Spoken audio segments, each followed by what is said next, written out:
सिद्धलिंगप्पा का प्यार चंद्रकला की ओर बढ़ता ही जा रहा था। उसके इस जुनून से उसके परिवार के लोग बहुत परेशान थे। वो अपना सारा पैसा चंद्रकला पर उड़ा रहा था।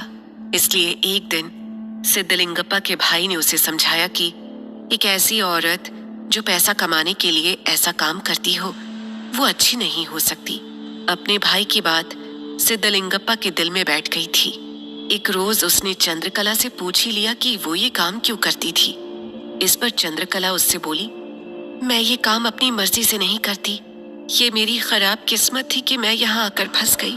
उसकी बात सुनकर सिद्धलिंगप्पा उसे हैरानी से देखने लगा। मतलब क्या है तुम्हारा? ये बात सच थी कि चंद्रकला और सिद्धलिंगप्पा के बीच जो रिश्ता था वो अच्छा नहीं था। चंद्रकला के लिए सिद्धलिंगप्पा उसका एक ग्राहक था बस, जिसके सामने उसे बस अपनी टांगे खोलनी थी। लेकिन कहीं ना कहीं अब चंद्रकला का दिल भी सिद्धलिंगप्पा पर फिसलता जा रहा था और इसी वजह से उसने सिद्धलिंगप्पा को वो बात बतानी शुरू की जिसे उसने सालों से अपने दिल में किसी राज की तरह दफन करके रखा था। वो उससे बोली, मैं हमेशा से इस काम में नहीं थी, ना ही मेरे घर में कोई ऐसा काम करता था। मैं तो शरीफ घर से हूँ। मेरे पिताजी मजदूरी का काम करते थे, वो बहुत मेहनत करते थे, लेकिन फिर भी हम सब भाई बहन उनकी कमाई में ठीक से खाना भी नहीं खा पाते थे। लेकिन इसके बाद भी उन्होंने कभी ईमानदारी से काम करना नहीं छोड़ा। मेरे पिताजी मुझसे बहुत प्यार करते थे। सारी बहनों में सबसे बड़ी थी मैं। मुझ पर जिम्मेदारियां भी थी। मुझे अच्छा नहीं लगता था कि मेरी बहन या मेरे भाई यूं रोटी को तरसे। मैं अपने परिवार के लिए कुछ करना चाहती थी, लेकिन न पढ़ाई थी न लिखाई। मुझे काम मिलता भी तो कैसे? और मैं ये बात अच्छे से जानती थी कि मजदूरी करके अपने परिवार का पेट नहीं पाला जा सकता। मैं अपने पिताजी को देख चुकी थी, उनकी मजदूरी से कुछ नहीं होता था। इसलिए मुझे भी अच्छा काम चाहिए था। मैं मेहनत करने से नहीं डरती थी, लेकिन बस मेरे मन में एक ही बात थी कि मुझे ऐसा काम चाहिए जिसमें मैं तरक्की पा सकूं। कम से कम इतना तो कमा ही लूं कि अपने परिवार का पेट भर सकूं। इसलिए मैं काम की तलाश में थी, लेकिन जैसा कि मैंने बताया था, मैं ज्यादा पढ़ी लिखी नहीं थी, पर मैं काम की तलाश में लग गई।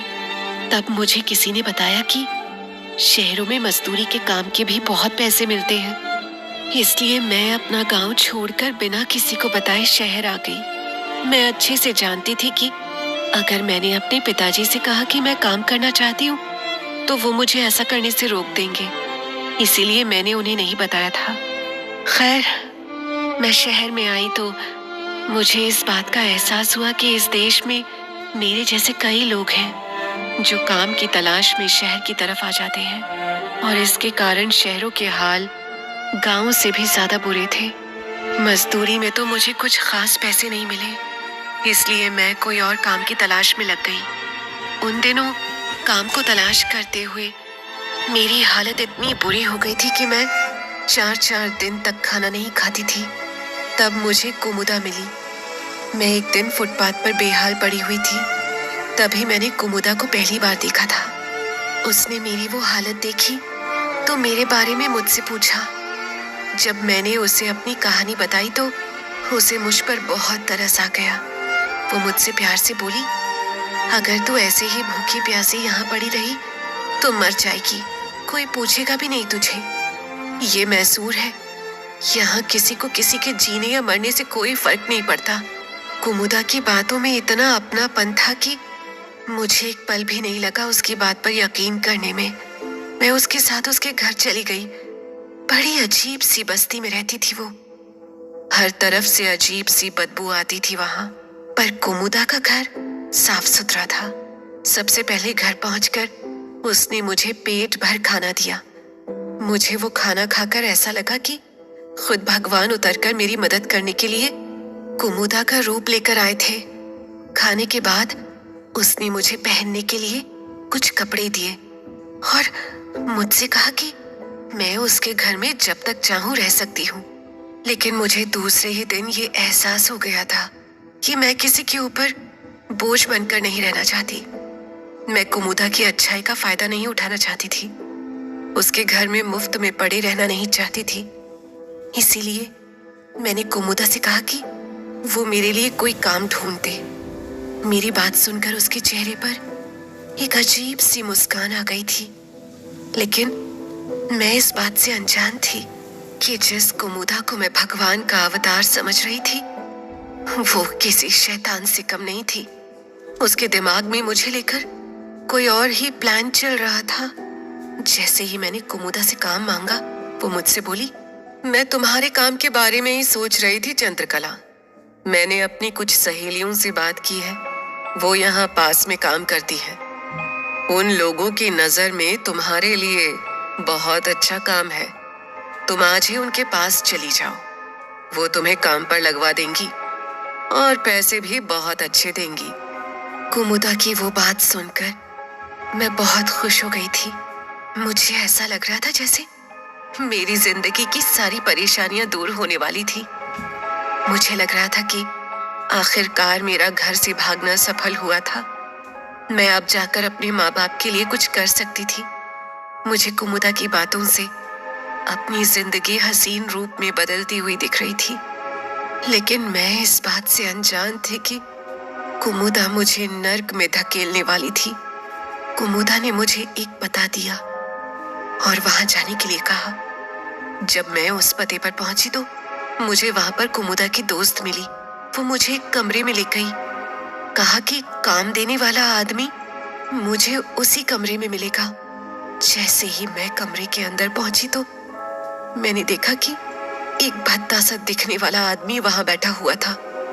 मुझे देखकर वो मुस्कुराने लगा था। उस इंसान की हंसी इतनी घिनौनी थी कि वो देखकर मैं एक पल के लिए डर ही गई। उस इंसान ने मुझे अपने पास बैठने के लिए कहा। मैं डरते डरते उसके पास गई तो कुमुदा की दोस्त ने बाहर से दरवाजा बंद कर दिया। मैं बहुत डर गई। मैं बाहर निकलना चाहती थी। मैंने दरवाजा पीटना शुरू किया, लेकिन दरवाजा बाहर से बंद था। मुझे ऐसे डरा हुआ देखकर उस आदमी को बहुत मजा आ रहा था। मैं वहां पर बुरी तरह से फंस गई थी। उसके बाद उस आदमी ने मुझे पकड़ लिया। मैं अपने आप को बचाने के लिए चिल्ला रही थी, लेकिन मैंने सुना कि कुछ औरतें मुझे ऐसा करते देख हंस रही थी। उन्हें मेरी लाचारी पर मजा आ रहा था। उस आदमी ने मेरे कपड़े खींचना शुरू किए। उसने मेरी कमीज को फाड़ दिया। उसके बाद उसने मुझे बिस्तर पर धकेल दिया। मैं मदद के लिए चिल्लाती रह गई और वो आदमी मुझ पर चढ़ गया। उसने मुझे अपने नीचे दबोच लिया था। उसने मेरे सारे बदन को जैसे नोचना शुरू कर दिया। उसके बाद उसने अपने कपड़े उतारे और मेरा बलात्कार किया। मैं रोती रही, लेकिन उस आदमी की आंखों में जरा भी रहम नहीं आया। मैं कुछ घंटों तक ऐसे ही बिस्तर पर बिना कपड़ों के पड़ी रही। उसके बाद कुमुदा और उसकी कुछ सहेलियां आईं। कुमुदा मुझे देखकर हंसते हुए बोली, मिल गया काम। तुझे क्या लगता था मैं तुझे मुफ्त में रोटी खिला रही हूँ? ये मैसूर है। यहाँ लोग मुफ्त में भीख भी नहीं देते, कीमत चुकानी होती है हर चीज की। लेकिन देख, मैंने तेरा एक काम आसान कर दिया है। अब तुझे इस धंधे में पैसों की कोई कमी नहीं होगी। तू इतनी चिकनी है कि आशिकों की लाइन लग जाएगी। कुमुदा के साथ साथ उसकी बाकी सहेलियां भी मुझ पर हंस रही थी। मैंने उनसे साफ कह दिया, मैं भूखे मर जाऊंगी, पर इतना घटिया काम नहीं करूंगी। इस पर कुमुदा की एक दोस्त सीमा हंसते हुए बोली, सोच ले, अब तो जो तेरे साथ हो गया है, उसके बाद तो तेरे घर वाले भी तुझे अपनाने से रहे। जब उनको पता चलेगा कि उनकी बेटी को एक अनजान आदमी ने चखा है, तो वो तेरा मुंह तक नहीं देखेंगे। और सोच, जब तेरे गांव के लोगों को इस बारे में पता चलेगा, तो तेरी बहनों से शादी कौन करेगा? उसकी बात खत्म हुई तो कुमुदा बोली, तुझे पता है, अक्सर ऐसी औरतों की बहनों को भी लोग खींचकर धंधे में ले आते हैं। उन सब ने मिलकर मेरे घर वापस जाने के सारे रास्ते बंद कर दिए थे। अब मेरे आगे दो राहें थी। या तो मैं अपने आप को जहर देकर मार सकती थी, या धंधा करके अपने परिवार वालों से अपने काम के बारे में बात छुपाकर उनका पेट भर सकती थी। और मैंने दूसरा रास्ता चुना। अब बताओ, इस सब में मेरी क्या गलती है? चंद्रकला की बात सुनकर सिद्धलिंगप्पा जैसे सदमे में ही आ गया था। वो कभी सोच भी नहीं सकता था कि जिस औरत के साथ वो इतने दिनों से सो रहा था, उसकी कहानी इतनी दुख भरी थी। चंद्रकला की आंखों में अपनी कहानी सुनाते सुनाते आंसू आ गए थे। सिद्धलिंगप्पा से वो आंसू बर्दाश्त नहीं हो रहे थे। सिद्धलिंगप्पा अचानक से चंद्रकला से बोला, तू फिक्र मत कर, जिस किसी ने भी तेरे साथ ये सब किया है उससे मैं बदला लूंगा। चंद्रकला उसकी बात सुनकर हैरान रह गई। वो बोली, पर कैसे? सिद्धलिंगप्पा ने कोई जवाब नहीं दिया। उसके दिमाग में एक खतरनाक प्लान बन रहा था। एक ऐसा प्लान जो उसकी और चंद्रकला की जिंदगी को हमेशा हमेशा के लिए बदलने वाला था। क्या था वो प्लान? जानने के लिए सुनिए हमारा अगला एपिसोड।